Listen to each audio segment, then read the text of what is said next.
तो last class में हमने जो है फॉर्म्स को देखा था, फॉर्म्स पढ़ा था, और इसके अंदर हम जेंडर बना रहे थे, बट टाइम कम होने की वजह से हमने छोड़ दिया था। तो इसके अंदर जेंडर के लिए रेडियो बटन यूज़ होता है, मैंने बताया था। इसके अलावा हेलो, बातें नहीं करे आप कोई, आशिर बातें नहीं करो। मैंने बताया था कि फॉर्म्स की कुछ टाइप्स होती हैं जिनको आप यूज़ करके मल्टीपल टाइप्स के इनपुट एलिमेंट्स बना सकते हो। हमने देखा था कि किस तरह से ईमेल बनता है, पासवर्ड का टाइप कैसे बनता है, री पासवर्ड कैसे बनता है। अगर सिंपल कोई टेक्स्ट चाहिए तो उसके लिए यहाँ पे टाइप के अंदर हम सिंपल टेक्स्ट देते हैं। इसके अलावा हमने देखा था कि लेबल क्या होते हैं, ठीक है। जिस भी इनपुट की आईडी आप उस लेबल में अटैच कर दोगे 4 के साथ, तो वो लेबल उस इनपुट के साथ अटैच हो जाएगा। जैसे ईमेल के केस में हमने आईडी ईमेल दी हुई है और लेबल को 4 क्या दिया हुआ है, ईमेल दिया हुआ है, मतलब उसकी आईडी दी हुई है। तो जो ईमेल एड्रेस का लेबल है वो किससे कनेक्ट हो जाएगा, ईमेल से कनेक्ट हो जाएगा। तो लेबल्स का बताया था मैंने आपको। अच्छा, अब इसके अंदर जो तीसरी चीज़ थी वो थी हम चेक बॉक्सेस, ठीक है। हमने ये कुछ थोड़ा सा बनाने की कोशिश की थी। चेक बॉक्सेस क्या होते हैं कि चेक बॉक्सेस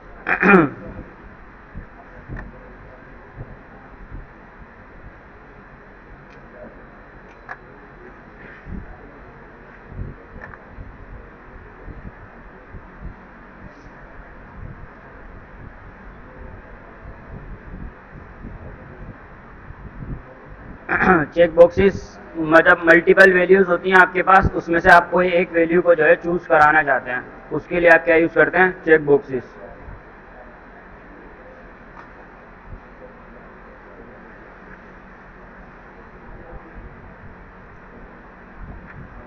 तो ये लास्ट में हमारे पास इशू आ रहा था। अब इसके लिए हम क्या करेंगे, सबसे पहले इसकी ब्लॉक प्रॉपर्टी को हटा देते हैं, ठीक है। ये इस तरह से आ जाएगा और विड्थ इसकी हम 100% रखते हैं दोबारा।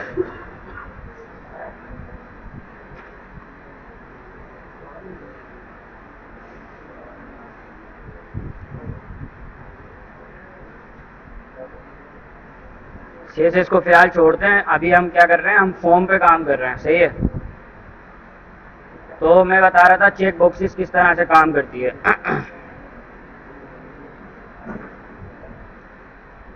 अभी हमारे पास जैसे आप देख रहे हो मेल का एक बटन है, या बातें नहीं करो, आप लोग बातें नहीं करो क्लास में। अब हमें जेंडर बनाना है। जेंडर के लिए हम क्या करेंगे, पहले हमने एक रखा मेल और एक उसको लेबल दे दिया मेल, और एक उसके साथ इनपुट टाइप रख दी रेडियो। अच्छा, इसमें क्या होता है कि कोई भी आप एक वैल्यू सेलेक्ट कर सकते हो। अभी अगर मैं इसी की कॉपी करके दोबारा नीचे लिखूं इन दोनों को, और इसको मैं फीमेल कर दूं, ठीक है। तो अभी मेरे पे दोनों ऑप्शन आ रहे हैं, मेल और फीमेल दोनों के। तो मैं अगर मेल सेलेक्ट करूंगा, लेकिन मैं फीमेल भी सेलेक्ट कर पा रहा हूँ, ठीक है। लेकिन ऐसा होना नहीं चाहिए, एक टाइम पे एक ही ऑप्शन सेलेक्ट होगा। लास्ट टाइम भी हमने यही देखा था। तो चेक बॉक्सेस इसीलिए यूज होते हैं। अब उनको कैसे करना है, उसको करने के लिए आप लोग क्या करते हैं कि सबसे पहले इसके अंदर एक और एट्रीब्यूट पास होता है इनपुट के अंदर, उसको बोलते हैं नेम। नेम एट्रीब्यूट क्या करता है कि उसको फील्ड को नेम से रिकग्नाइज करता है, और एक नेम में एक ही वैल्यू स्टोर हो सकती है। तो अगर मैं इसको नेम दे दूं कोई जेंडर नेम दे रहा हूँ मैं इसको, ठीक है, क्योंकि हम जेंडर के लिए काम कर रहे हैं।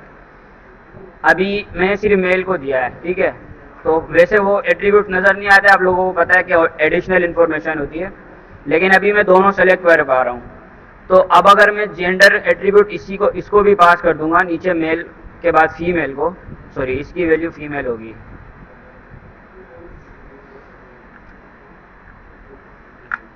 ठीक है। ये हमारा मेल के लिए हो गया, मेल मेल आईडी, इसमें भी आईडी मेल। अब हमने इसमें क्या करना है, सेम नेम जो है ना पास करना है, एट्रीब्यूट विथ वैल्यू। तो मैं रेडियो के बाद इस तरह से जेंडर पास कर दूंगा। अब क्या होगा कि लेट सपोज के मैंने फीमेल सेलेक्ट किया, और अगर मैंने दोबारा से मेल सेलेक्ट किया तो क्या होगा, फीमेल खुद ही अनसेलेक्ट हो जाएगा। तो अगर आप दोनों को सेम नेम दे देंगे तो वो पेयर बन जाएगा, किसी भी एक को ही आप सेलेक्ट कर सकते हो उसके अंदर। तो इस तरह से आप चेक बॉक्सेस का यूज़ करते हो। कोई दोनों को बस सेम नेम दे दो और उसका ऑप्शंस आप रख लो कि वो क्या होगा, जेंडर वगैरह। अब ये दोनों वैल्यू किस में से होंगी, नेम बेसिकली क्या होता है कि जब आप आगे चल के जावास्क्रिप्ट यूज़ करोगे तो फॉर्म जब सबमिट होता है तो उन फॉर्म्स की फील्ड्स की वैल्यूज़ हमें चाहिए होती हैं। लेट सपोज कि मैंने इस फॉर्म में क्या वैल्यू लिखी वो मुझे चाहिए होती है, तो वो मैं जावास्क्रिप्ट के थ्रू गेट करता हूँ। तो जब मैं किसी प्रॉपर्टी को नेम दूंगा ना, मैं तो इस नेम को टारगेट करके इसकी वैल्यू को जावास्क्रिप्ट में रख सकता हूँ। तो फिलहाल के लिए आप ये समझो कि नेम क्या करता है, किसी भी इनपुट वैल्यू की वेरिएबल है जिसके अंदर उसकी डेटा स्टोर हो रही है। वैसे तो और तरीके भी होते हैं, बट ये कि यहाँ पे भी हमने जेंडर के लिए इसको देखा किस तरह से यूज़ होता है। नेम एट्रीब्यूट इसके अंदर देना होता है जेंडर के अंदर। तो टेक्स्ट इसके अलावा हमारे पास और क्या चीज़ थी, चेक बॉक्सेस थे। ठीक है, हमने ये देख लिया था टेक्स्ट कैसे करना है। टेक्स्ट के लिए सिंपल इनपुट होता है, पासवर्ड के लिए टाइप पासवर्ड होती है। अब टेक्स्ट एरिया भी होता है एक चीज़। तो टेक्स्ट एरिया में हम क्या करेंगे, हम डिव बना के या डिव ना भी बना के, टेक्स्ट एरिया जो है ना इनपुट नहीं होता। टेक्स्ट एरिया होता फॉर्म का ही पार्ट है, बट वो एक अलग से एक एलिमेंट होता है। उसके लिए आप क्या करते हो, सिंपल लिखते हो टेक्स्ट एरिया, तो वो आपको टेक्स्ट एरिया मिल जाएगा। अब ये क्या है कि टेक्स्ट एरिया आप अगर देखो थोड़ा सा बड़ा बॉक्स है। ये चीज़ के लिए होता है, आपको कोई लॉन्ग डिस्क्रिप्शन लेनी है अपने फॉर्म में, कोई डिटेल टाइप करवानी है, उसके लिए आप टेक्स्ट एरिया यूज़ करते हो। इसके अलावा ये कि इसके अंदर कॉलम्स और रोज होती हैं, उसको आप छोटा बड़ा कर सकते हो, और बाय डिफ़ॉल्ट भी इसके अंदर कॉल्स और रोज दे सकते हो। लेट सपोज कि मैंने बोला कॉल 12, तो ये 12 के कॉलम बन जाएंगे इस तरह से। और इसके लिए रोज भी इसी तरह से होती हैं, रोज 12। तो ये कॉलम ऐसे होते हैं, रोज ऐसे होती हैं, आप लोगों को पता है। ठीक है, तो इस तरह से आप कॉलम्स और रोज भी इसके अंदर दे सकते हो टेक्स्ट एरिया के अंदर। किसी भी इसकी हाइट को बाय डिफ़ॉल्ट कितनी दिखानी है आपने, लेट सपोज कि आपने 24 कॉलम कर दिए, तो ये थोड़ा सा स्क्वायर बॉक्स आपको मिल जाएगा यहाँ पे बाय डिफ़ॉल्ट। इसको आप छोटा बड़ा कर सकते हैं, बट ये कि जो भी आप कॉल वैल्यू देंगे या रोज वैल्यू देंगे उस हिसाब से इसकी विड्थ और हाइट सेट हो जाती है। टेक्स्ट एरिया किया, उसके बाद हमारे पास मेकिंग चॉइस के लिए हमने रेडियो बटन्स होते हैं, हमने देख लिया। ठीक है, जिस तरह से अभी हमने जेंडर में यूज़ किया है, ये वो चीज़ है। चेक बॉक्सेस क्या होते हैं, when user click select and unselect one और मोर ऑप्शंस। अब इसमें यहाँ पे तो आप कोई भी एक वैल्यू सेलेक्ट कर पा रहे थे मल्टीपल ऑप्शंस के अंदर, लेकिन इसमें चेक बॉक्सेस एक ही होता है। जिस तरह से हमने लास्ट फॉर्म में देखा था, हम जो फॉर्म बना रहे थे उसके अंदर वो अक्सर आपने देखा होगा फॉर्म्स के अंदर होता है I agree to terms and conditions वाला मैसेज होता है। उस पर जब टिक करते हो तो मतलब आप उनकी टर्म्स एंड कंडीशन से एग्री करते हो। इस तरह के बॉक्सेस के लिए आप चेक बॉक्सेस का यूज़ करते हो। चेक बॉक्सेस होते हैं इसी की तरह हैं, बट ये कि वो सिर्फ एक वैल्यू जो है उसके अंदर सेलेक्ट हो पाती है। तो लेट सपोज कि मैंने एक और डिव बनाया, डिव के अंदर एक और इनपुट टाइप, और इस इनपुट टाइप को मैंने टाइप दे दी चेक बॉक्स। तो चेक बॉक्स से क्या होगा, इस तरह से मुझे एक बॉक्स मिल जाएगा टिक वाला। इस तरह से हम क्या कर सकते हैं, चेक बॉक्स बना सकते हैं। इसको लेबल भी दे सकते हो आप। लेबल आप दोगे जैसे हमने वहाँ देखा था, I agree to terms and condition.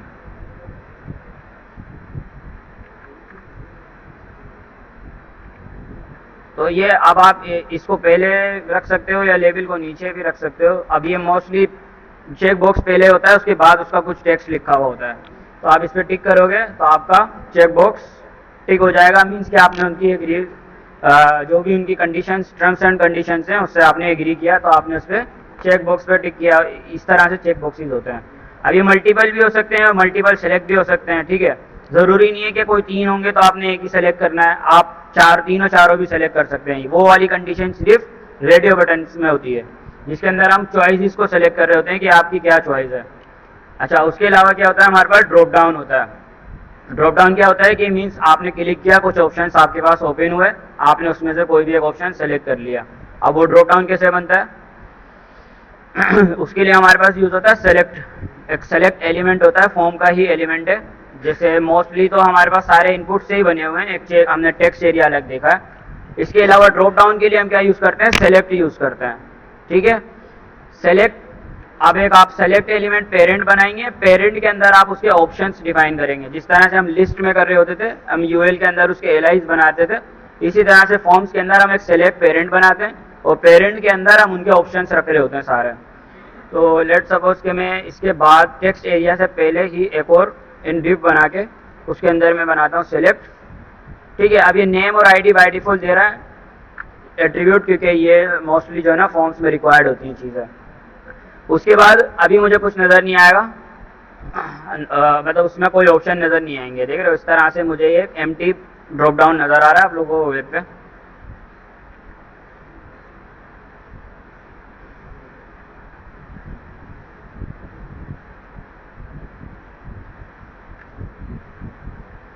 आप लोगों को ये ड्रॉप डाउन है, ठीक है, ये ड्रॉप डाउन है। अब इसमें अभी कोई भी वैल्यूज नहीं है हमारे पास,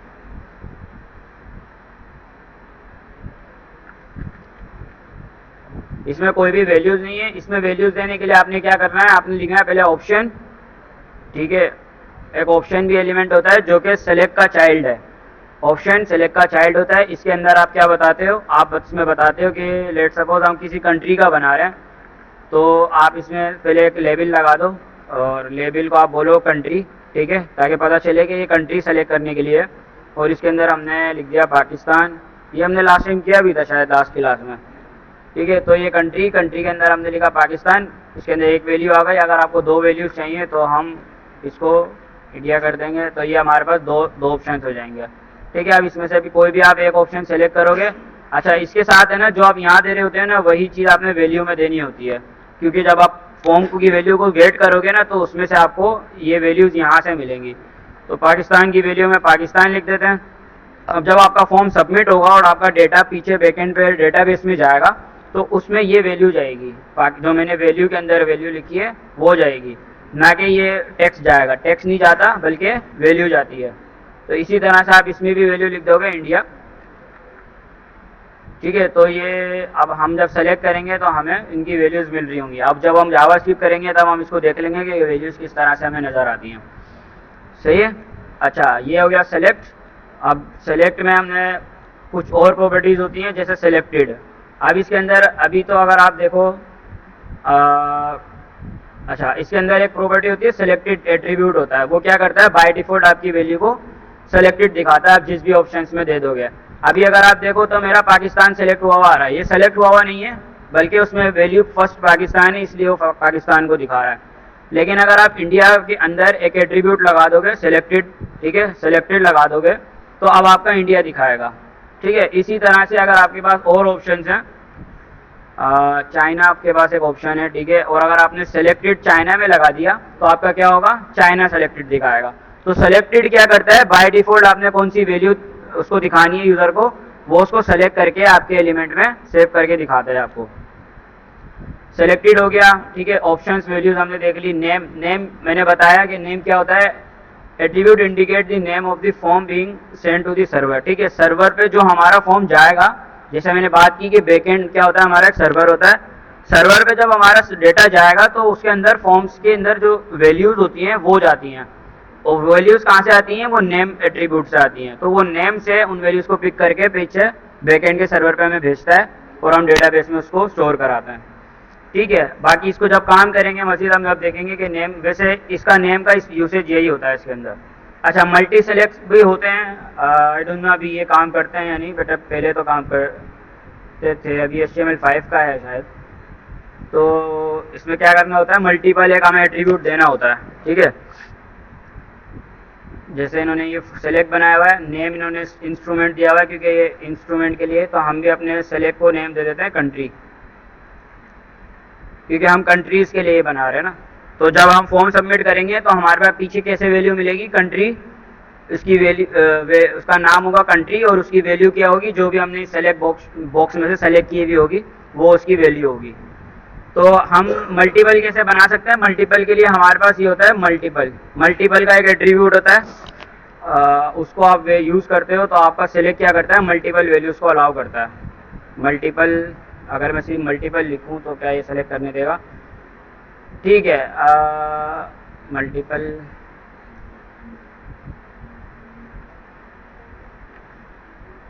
मेरे ख्याल ये चलता नहीं है, पहले तो था इसके अंदर, अभी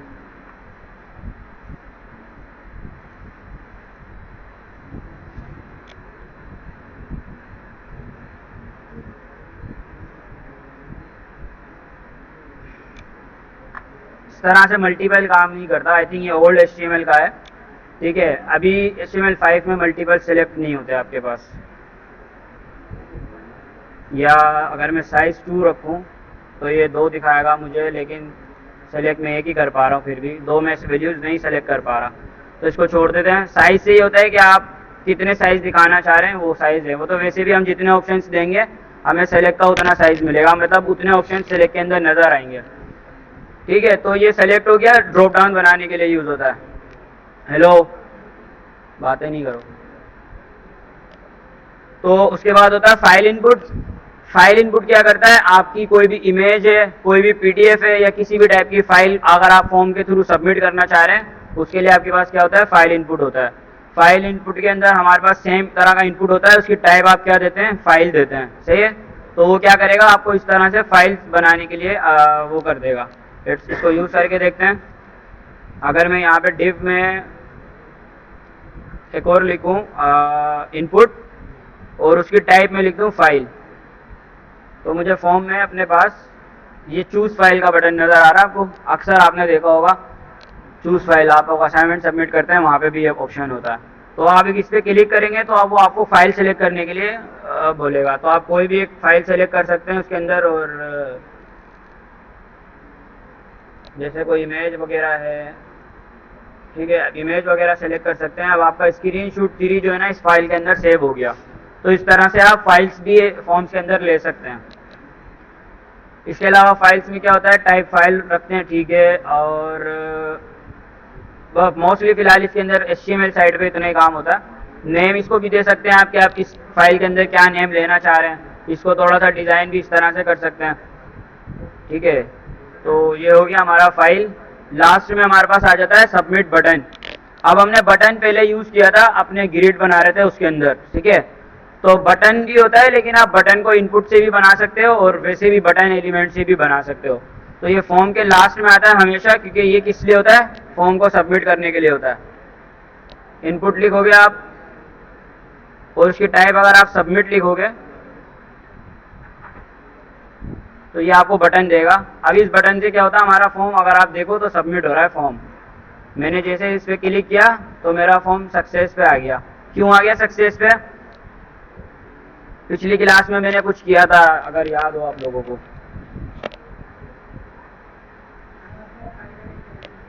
मैंने जो इसका एक्शन आपको बताया था, ये एक्शन क्या करता है, एक्शन के थ्रू फॉर्म सबमिट होता है, सही है। अभी फिलहाल हमारे पास सबमिशन के लिए कोई सर्वर साइड पेजेस नहीं है, ठीक है। जब यहाँ पे हम बेसिकली क्या देते हैं, अपना जो सर्वर साइड एंड पॉइंट्स वगैरह होते हैं वो देते हैं, तो हमारा फॉर्म जो है ना वहाँ जाके सबमिट होता है।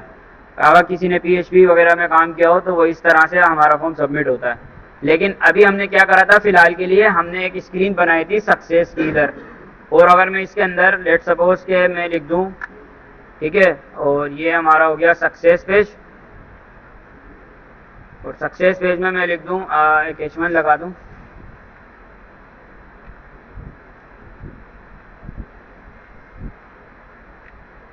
थैंक यू फॉर सबमिटिंग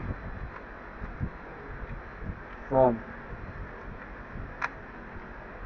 तो अब जब मैं इस फॉर्म को सबमिट करूंगा तो हमें ये मैसेज मिल जाएगा कि आपने फॉर्म सबमिट कर दिया, ठीक है। वो हमें रिडायरेक्ट कर रहा है सक्सेस के पेज के ऊपर। तो फॉर्म्स में ये बटन होते हैं। अब इस बटन को ज़रूरी नहीं कि आप इनपुट से ही बनाओ, आप इस बटन को जो है बटन एलिमेंट से भी बना सकते हो।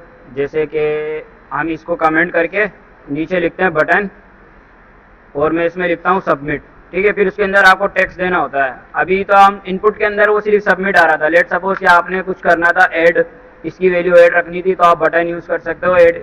अब इसमें सबमिट की जगह ऐड आएगा, लेकिन क्या अभी हमारा फॉर्म फिल होगा, फिल हो रहा है, ठीक है। वैसे इसकी बाय डिफॉल्ट टाइप जो है ना बटन ही होती है, लेकिन इसके अंदर भी आप टाइप बता सकते हो उसको कि आप लिखोगे टाइप।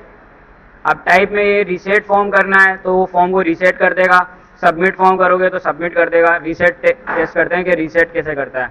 मैंने कुछ वैल्यूज़ लिखी, इसमें भी कुछ वैल्यूज़ लिखी, ठीक है। मेल सेलेक्ट किया, इसको सेलेक्ट किया, तो अभी मैंने इसकी वैल्यू को रीसेट रखा हुआ है, और अगर मैं रीसेट करूँगा तो मेरी सारी वैल्यूज़ रीसेट हो जाएंगी, ठीक है। इस तरह से रीसेट काम करता है। और अगर आप बटन की टाइप बटन दे दोगे, सिर्फ बटन को आप टाइप बटन दे दोगे, और अभी अगर आप कुछ लिखोगे तो अगर आप ऐड करोगे तो अब हमारा फॉर्म सबमिट नहीं होगा। क्यों? क्योंकि सबमिट करने के लिए इनपुट या बटन की टाइप हमेशा क्या होनी चाहिए? सबमिट होनी चाहिए। अगर मैं इसकी टाइप को दोबारा से सबमिट कर दूंगा तो हमारे पास अब फॉर्म सबमिट हो जाएगा। ठीक है, तो ये 3 वैल्यूज होती हैं, रीसेट, सबमिट और बटन। बटन आपको सिंपल बटन देता है, तो रीसेट से आपका फॉर्म रीसेट हो जाता है और सबमिट से सबमिट हो जाता है।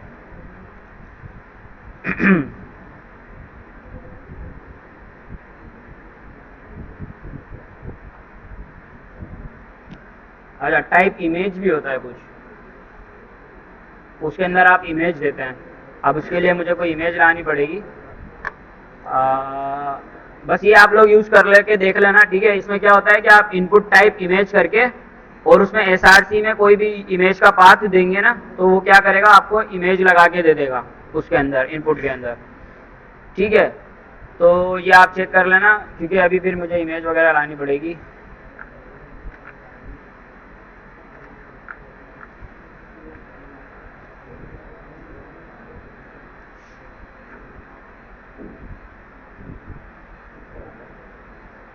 इमेज करेंगे हम अगर, तो हमें क्या मिलता है देखते हैं।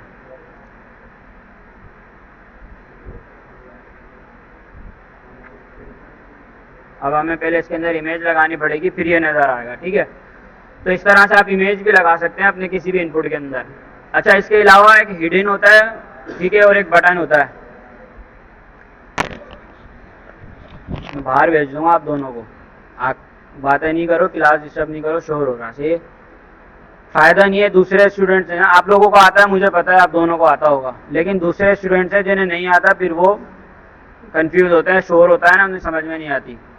तो बातें नहीं करो, ये आखिरी रिक्वेस्ट है आपसे, सही है। बटन, बटन के अलावा हमने देखा इनपुट। इनपुट के अंदर अगर आप टाइप हिडन दे देंगे ना, तो आपकी क्या होगी, इनपुट नज़र नहीं आएगा, लेकिन वो एग्जिस्ट करता होगा वहाँ पे। उसके अंदर आप कल कोई ऐसी वैल्यू जो आप फॉर्म में बाय डिफॉल्ट भेजना चाहते हैं, लेकिन आप उसको शो नहीं कराना चाहते, तो उसके लिए आप क्या कर सकते हो, इनपुट की टाइप जो है ना हिडन कर सकते हो। करके दिखाऊं या आ जाएगा ये? कर लोगे? दिखाऊं? मीन्स ये है कि हमने इनपुट लिखा। अब इनपुट में अगर हमने अभी फिलहाल टेक्स्ट लिखा तो ये हमें नज़र आएगा इस तरह से, कुछ ये नज़र आ रहा है हमें। इसमें अगर हम कोई प्लेस होल्डर लगा दें, मैंने हेलो लिखा, ठीक है, अब ये मुझे प्लेस होल्डर हेलो नज़र आ रहा है। अगर मैं इसकी टाइप को हिडन कर दूंगा तो ये हाइड हो जाएगा। पर ये बटन यहाँ पे फॉर्म्स के अंदर एग्जिट करता है, लेकिन आपको जो है ना नज़र नहीं आएगा यूआई के ऊपर। क्यों? क्योंकि कुछ ऐसी वैल्यूज होती हैं जो आप बाय डिफॉल्ट फॉर्म के साथ भेज रहे होते हो, यूज़र को उसको टाइप करने का एक्सेस नहीं देते हैं, आप पीछे से ही उसके अंदर वैल्यूज सेट कर देते हो और वो बाय डिफॉल्ट जा रहा होता है। जैसे कि फॉर सपोज अभी हमारे पोर्टल पे अगर आपने SMIT वाले पे देखा होगा, वहाँ पे 2 ऑप्शन होते हैं, एक ट्रेनर का पोर्टल होता है, और मतलब एक टीचर का पोर्टल होता है और एक स्टूडेंट का पोर्टल होता है। अब अगर मैं यहाँ पे ऑप्शन दे दूं कि आप टीचर हो या स्टूडेंट हो, तो कोई भी आके अपने आप को स्टूडेंट बता देगा, कोई भी टीचर बता देगा। ठीक है, तो इस तरह की वैल्यूज में क्या होता है कि मतलब अगर हम इस तरह का ऑप्शन दे दें तो कोई भी स्टूडेंट आके फॉर्म फिल करेगा, as a teacher form fill कर देगा। ठीक है, तो वो तरीका सही नहीं होता।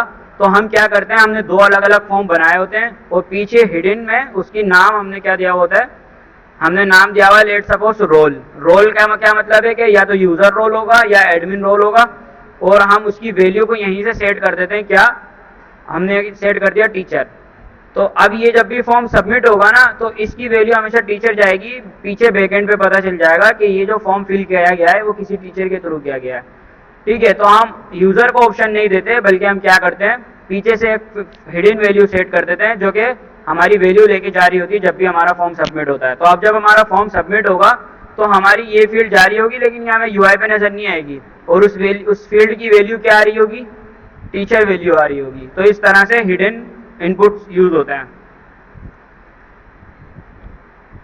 लेबलिंग का हमने अच्छा खासा पढ़ लिया, पीछे के लेबलिंग क्या होती है। ठीक है, लेबलिंग किसी भी इनपुट को आप कोई लेबल देने के लिए यूज करते हैं। और group form elements field set होती हैं। ठीक है, अब इस तरह से आप ग्रुप कर सकते हैं एलिमेंट्स को। उसके अंदर फील्ड सेट के अंदर अगर हम यही चीज़ कॉपी करके लगाएं, बेसिकली वही चीज़ है, बस उन्होंने हमने ग्रुपिंग पहले भी देखी है डिफ के अंदर जो हम ग्रुपिंग करते हैं, ये वही चीज़ है इसके अंदर भी। तो इस तरह से हमें एक फॉर्म मिलता है, ठीक है। अब ये फॉर्म जो है ना हमारा पूरा ग्रुपिंग के लिए है, इसके अंदर ईमेल और ये टेलीफोन, मोबाइल नंबर सब कुछ है। तो इस तरह से वो आपको एक ग्रुप करके दे देता है आपके फॉर्म्स को। इसको मैं फिलहाल हटा रहा हूँ, ये कि आप ये इसको यूज़ कर सकते हैं। क्या होता है कि जैसे अभी हमने ये पूरा फॉर्म बनाया, हमने इसको अलग से हेडिंग दी रजिस्ट्रेशन की, तो हम ये यूज़ करके यहाँ पे भी हेडिंग दे सकते थे और इसको बोल सकते थे रजिस्ट्रेशन, ठीक है। तो इस तरह से भी हम अपना फॉर्म बना सकते थे ग्रुपिंग करके। इसके अलावा क्या होता है, हमारे पास फॉर्म्स की वैलिडेशंस होती हैं। अभी अगर आप देखें तो मैं अगर यहाँ पे आया और मैंने इस पर जो है ना ऐड किया, तो मेरा फॉर्म सबमिट हो रहा है, हालांकि मैंने कुछ भी वैल्यू टाइप नहीं की। अच्छा, वो मैं टीचर वाली बात बता रहा था, अगर आप देखो मैंने फॉर्म सबमिट किया तो मुझे ऊपर क्या मिल रहा है, टीचर मिल रहा है। तो वो टीचर बाय डिफॉल्ट जा रहा है, भले हमारे यूआई पे नहीं है, लेकिन वो टीचर जा रहा है रोल। अगर मैं इसकी वैल्यू यहाँ से रोल की जगह स्टूडेंट कर दूंगा, और इस टीचर की जगह अगर मैं इसकी वैल्यू स्टूडेंट कर दूंगा, तो क्या होगा, अब जब मैं फॉर्म सबमिट करूंगा तो मुझे यहाँ पे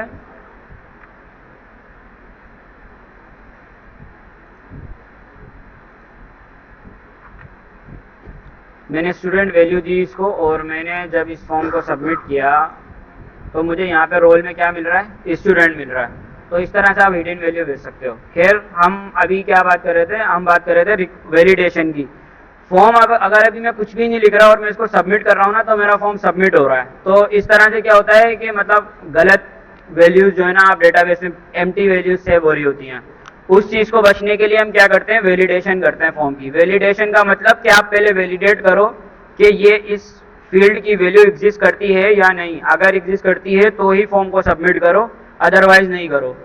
अब फिलहाल के लिए वैलिडेशन किस तरह से कर सकते हैं हम, फिलहाल उसके अंदर हमारे पास एक एट्रीब्यूट होता है जिसका नाम होता है रिक्वायर्ड, ठीक है। लेट सपोज के अभी देखो, अभी इन्होंने लिख दिया please fill out this field, ठीक है। मतलब जब भी आप फॉर्म सबमिट करेंगे तो इस तरह से आपके पास एक पॉपअप शो हो जाएगा। अब उसके लिए क्या होता है कि आप क्या करते हो, सिंपल एक रिक्वायर्ड एट्रीब्यूट यूज करते हो जिसकी वैल्यू को आप रिक्वायर्ड रखते हो। वैसे वैल्यू ना भी दें तो ये भी चल जाता है। लेट सपोज कि हम अपनी ईमेल वाली फील्ड को रिक्वायर्ड करते हैं, क्योंकि मोस्टली ईमेल फील्ड रिक्वायर्ड होती है, उसके बिना फॉर्म अगर आप यूज़र क्रिएट नहीं होता हमारा। तो मैंने इसको रख दिया रिक्वायर्ड। अब जब मैं रिक्वायर्ड करके इस फॉर्म को सबमिट करूंगा तो अब देख रहे हो please fill out this form. अब मेरा फॉर्म सबमिट नहीं हो रहा, पहला मेरा फॉर्म बिना वैल्यूज दिए भी सबमिट हो रहा था। अब जब तक मैं इसके अंदर ईमेल नहीं लिखूंगा और ईमेल का टाइप सही नहीं लिखूंगा, पहले तो हम कुछ भी लिख रहे थे सबमिट हो रहा था फॉर्म, लेकिन अब जब तक मैं इसके अंदर एक वैलिड ईमेल नहीं लिखूंगा, लेट सपोज के मैं अपना नाम और एक के साथ एक ईमेल लिख रहा हूँ @gmail.com करके, तो मेरा फॉर्म सबमिट होगा, अदरवाइज मेरा फॉर्म सबमिट नहीं होगा। तो वैलिडेशन इस तरह से काम करती हैं। ये हो गई हमारी वैलिडेशन। इसके अलावा भी और भी वैलिडेशन होती हैं इसके अंदर, जैसे कि डेट इनपुट होता है हमारे पास। हाँ, डेट इनपुट हमने नहीं देखा। तो डेट इनपुट के लिए क्या होता है कि सिंपल है, आप खाली इनपुट ही लगाते हो और उसकी वैल्यू को आप क्या रखते हो, डेट रखते हो। डिव में अगर आप इनपुट और इसकी वैल्यू को आप रख दो डेट, तो अब अगर आप यहाँ देखो तो हमारे पास एक डेट का इनपुट बना हुआ आ रहा है और उसके अंदर हमारे पास ये कैलेंडर खुलता है। इसके अंदर से आप कोई भी डेट को सेलेक्ट कर सकते हो, ठीक है। तो ये डेट्स लेने के लिए आपके पास इनपुट टाइप डेट होती है। ये हो गया। इसके अलावा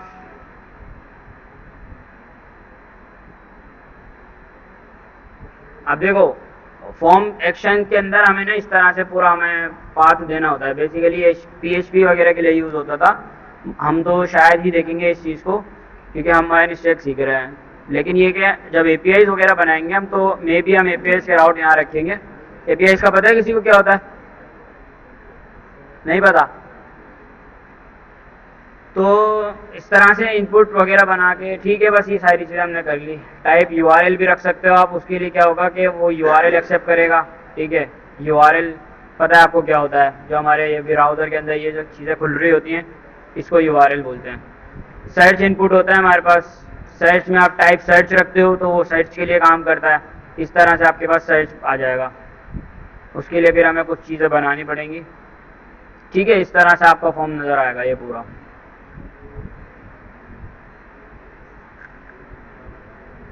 फॉर्म्स में इतनी चीज़ें थी। इसके अलावा एक दो प्रॉपर्टीज़ में एक्स्ट्रा बता देता हूँ। फॉर सपोज कि आपने किसी वैल्यू को रीड ओनली रखना है तो आप वो भी कर सकते हो। मैंने एक वैल्यू लिखी डिव। रीड ओनली का मतलब होता है कि सिर्फ आप उस वैल्यू को पढ़ सकते हो, उसके अंदर कुछ टाइप नहीं कर सकते। डिसेबल की तरह होता है वो। मैंने लिखा इनपुट,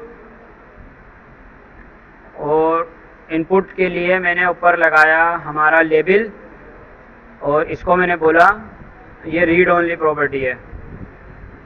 अब अगर मैं इसके अंदर एट्रीब्यूट पास, अभी तो फिलहाल अगर देखो तो ये रीड ओनली के अंदर हमारे पास कुछ भी आप लिख रहे हो, इसमें राइट एक्सेस है, लेकिन अगर आप इसको प्रोप्स पास कर दोगे रीड ओनली का, तो अब मैं इसके अंदर लिख नहीं सकता। ठीक है, मैं इसके अंदर लिख नहीं सकता, ये सिर्फ रीड ओनली हो गया। इसके अंदर कोई वैल्यू सेट कर दोगे अगर, तो ये रीड नज़र आएगा, लेकिन आप इसको अपडेट नहीं कर सकते। तो इस तरह से कुछ फील्ड्स होती हैं जो रीड ओनली होती हैं सिर्फ।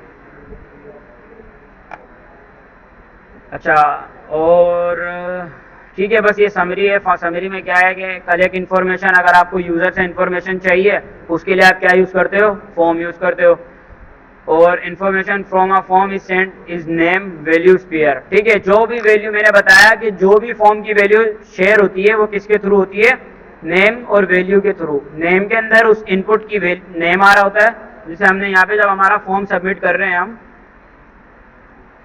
अगर आप देखो तो मैंने ईमेल लिखा और जब मैंने इसको ऐड किया यहाँ से, तो अगर आप देखो ना तो ये नेम है मेरा, ये कंट्री मैंने नेम रखा था वहाँ पे, और इसकी वैल्यू मैंने इंडिया डिफॉल्ट सेलेक्टेड की थी। तो जब हमारा फॉर्म सबमिट होता है ना तो वो नेम और वैल्यू को लेके जाता है। नेम वो क्या लेके जा रहा है, जो हमने उस इनपुट को नेम दिया है, और उसकी वैल्यू जो हमने उसमें सेलेक्ट की है। इसी तरह से स्टूडेंट वाले में हमने उसको नेम क्या दिया था, रोल, और उसकी वैल्यू हमने क्या सेलेक्ट की थी, स्टूडेंट। तो जो भी आप वैल्यू सेलेक्ट करोगे ना वो आपको इस तरह से यहाँ पे नजर आएगी।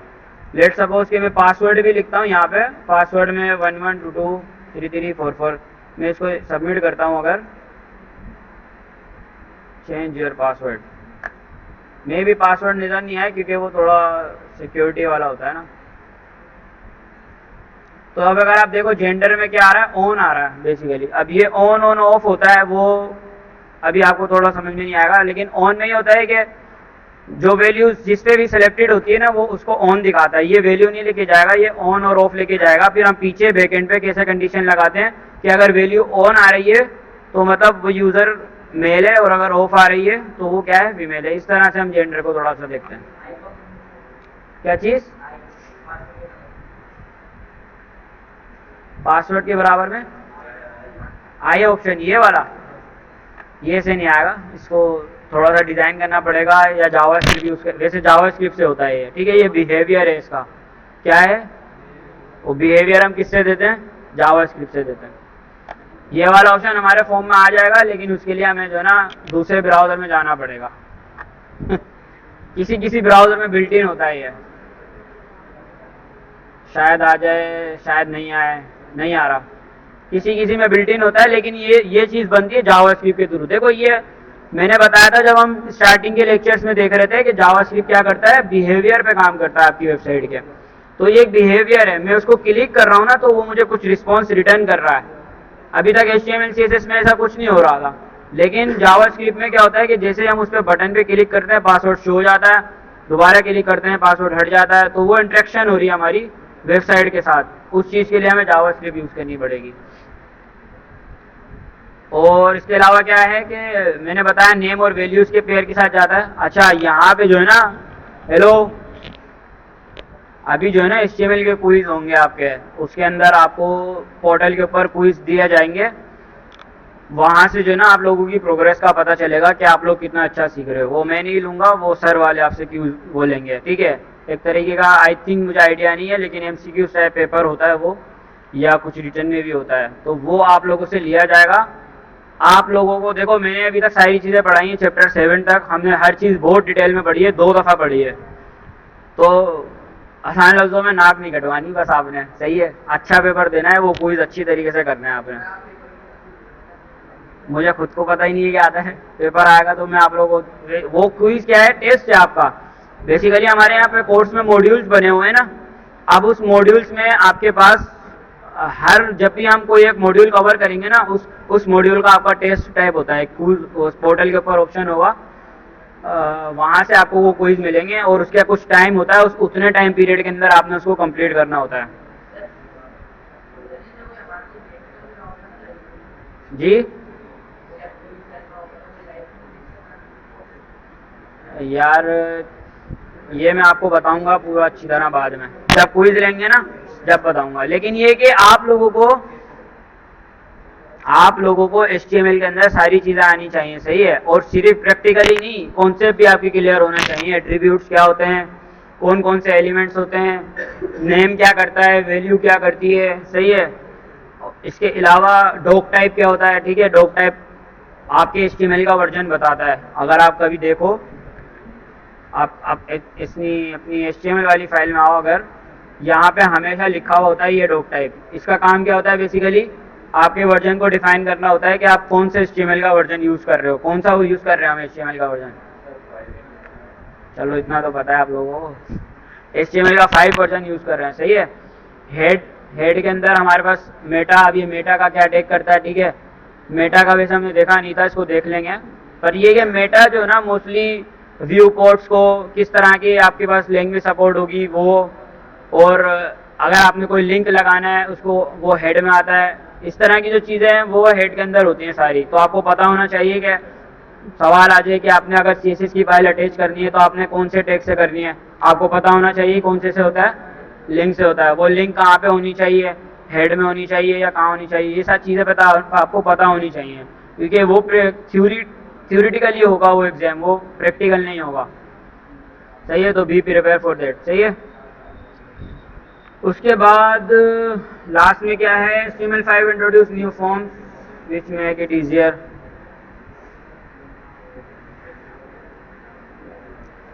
अब इसके अलावा हमारे पास चैप्टर 8 में एक्स्ट्रा मार्कअप्स हैं। इसके अंदर मोस्टली हमने चीज़ें देख ली थी, तो जल्दी से कवर अप करते हैं।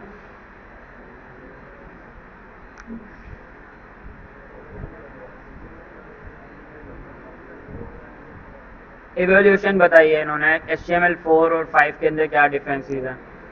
आप लोग बुक पढ़ते हो वैसे? नहीं पढ़ते, इसी में से एग्जाम आता है। हाँ, ये बुक पढ़ लेना। डॉक टाइप, ठीक है। डॉक टाइप का मैं बता रहा था अभी थोड़ी देर पहले भी, because there have been several version of HTML, ठीक है। मैंने क्या बात की थी अभी, थोड़ा सा ध्यान से सुन लो, बहुत इंपॉर्टेंट बात बताई है मैंने अभी। क्या बताया मैंने क्विज का, आप बताओ कोने में, आप बताओ क्विज का क्या बताया मैंने। आप एक काम करो, वहां से खड़े हो जाओ, तो सारे आगे आगे हो जाओ थोड़े से। आप उधर चले जाओ, आप उधर चले जाओ, ऐसे आगे आगे हो जाओ। आप इस तरफ आ जाओ। क्या करूं, यही करना पड़ेगा, आप मानते ही नहीं हो। बिल्कुल यहाँ आ जाओ, सारे आगे चले जाओ, आप इस तरफ आ जाओ बिल्कुल फ्रंट पर। अरे भाई यहाँ आ जाओ, फर्स्ट वाली सीट पे बैठे जा रहे हो।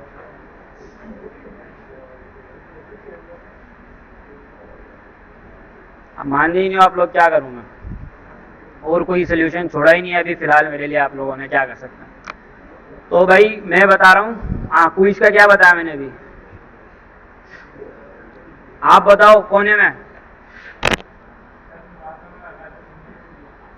वही तो है, फिर पता है क्या होता है, बाद में मेरे पास मैसेज आ रहे होते हैं, इतने इतने मैसेज किए हुए हैं। अबे भाई सारी बातें मैं क्लास में बताता हूँ, आप लोग सुनो तो सही ध्यान से, आप लोग सुनते ही नहीं हो। फिर बाद में मुझे ग्रुप मैसेज कर रहे होते हो, पर्सनल में भी मैसेज कर रहे होते हो। एक तो मैं फंस गया हूँ अपना पर्सनल नंबर दे के, इतने मैसेज आते हैं, इतने मैसेज आते हैं। अरे भाई यहाँ थोड़ा सा ध्यान से सुन लिया करो, मैं हर बात बताता हूँ यहाँ पे आपको, वरना लेक्चर्स रिकॉर्ड हो रहे हैं, लेक्चर्स में सुन लिया करो। ना लेक्चर्स देखते हो, ना कोड देखते हो, जो भी चीज़ें मैं कर रहा हूँ आप लोग देखते ही नहीं हो उन चीज़ों को। कुछ बच्चे हैं, कुछ स्टूडेंट्स हैं जो कर रहे हैं, तो फिर क्या होता है, आप बाद में अब इसी तरह क्विज होंगे, उसमें आप फंस जाओगे, होगा ही नहीं आपसे वो, क्योंकि आप लोगों ने सुना ही नहीं है ध्यान से। तो इस तरह की चीज़ें नहीं करो, थोड़ी अटेंशन। क्लास में कितना 1 घंटे का लेक्चर होता है, 1 घंटे तो हम वैसे ही बातों में कर लेते हैं पूरा, तो 1 घंटा तो कम से कम आप लोग अटेंशन के साथ बैठ सकते हो ना। इतनी दूर से आ रहे हो, सुबह सुबह उठ के आ रहे हो, ठीक है, नींद खराब करके, फिर कुछ सीख भी नहीं रहे, फ़ायदा। आप लोगों को HTML आती है, लेकिन जिस तरह से हम पढ़ रहे ना डिटेल में, बहुत सारी चीज़ें आप लोगों को नहीं आती होंगी। मैं भी यही समझता था जब अपने टाइम पे कि मैं HTML CSS पढ़ के गया था, तो मैं समझता था मुझे आता है, लेकिन जब मैं ध्यान से सुनता था तो बहुत सारी ऐसी चीज़ें, ऐसी टेक्निक्स पता चलती थी जो मुझे नहीं पता। तो अगर आप लोगों को आती है तो थोड़ा ध्यान से सुन लो, रिवाइज हो जाएगा, चीज़ें आपकी मज़ीद अच्छी हो जाएंगी, प्रोग्रेस और अच्छी हो जाएगी। क्विज का मैं बता रहा था कि क्विज होंगे आपके HTML वाले या मॉड्यूल 1 वाले, मे बी HTML CSS दोनों के हों या सिर्फ HTML का क्विज हो। उसके अंदर या तो थ्योरेटिकली क्वेश्चंस होते हैं या फिर वो आपके पास MCQ टाइप क्वेश्चंस होते हैं। ठीक है, तो वो आपने सोल्व करने होते हैं, कुछ लिमिटेड टाइम आपको दिया जाएगा, मेरे ख्याल आधा घंटा या 15 मिनट। उसके अंदर वो आपने जितने भी आपके क्वेश्चंस होंगे उनको सोल्व करना होगा। और वो सिर्फ ऐसे नहीं होंगे कि आप टेक्स्ट एलिमेंट बना दो या टेक्स्ट एरिया बना दो, उसके अंदर थोड़ी डिटेलिंग में चीज़ें पूछी गई होती हैं। जैसे एट्रीब्यूट्स के बारे में पूछ लिया कि अगर मुझे लिंक देनी है तो मैं कौन सा एट्रीब्यूट यूज़ करूँगा। ठीक है, इस तरह से मतलब बहुत सारी चीज़ें डिटेल में आपसे पूछी जाती हैं। तो उसके लिए अगर आपकी डिटेल में तैयारी नहीं है तो फिर आप अच्छा नहीं कर सकोगे। वो सिर्फ जो हम प्रैक्टिकली कर रहे हैं और थ्योरेटिकली में थोड़ा डिफरेंस होता है।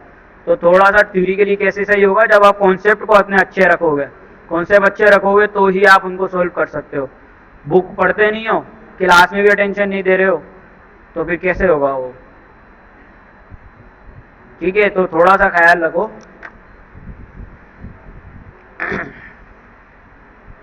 मैं बता रहा था डॉक टाइप का। डॉक टाइप क्या होता है, किसी को आइडिया है?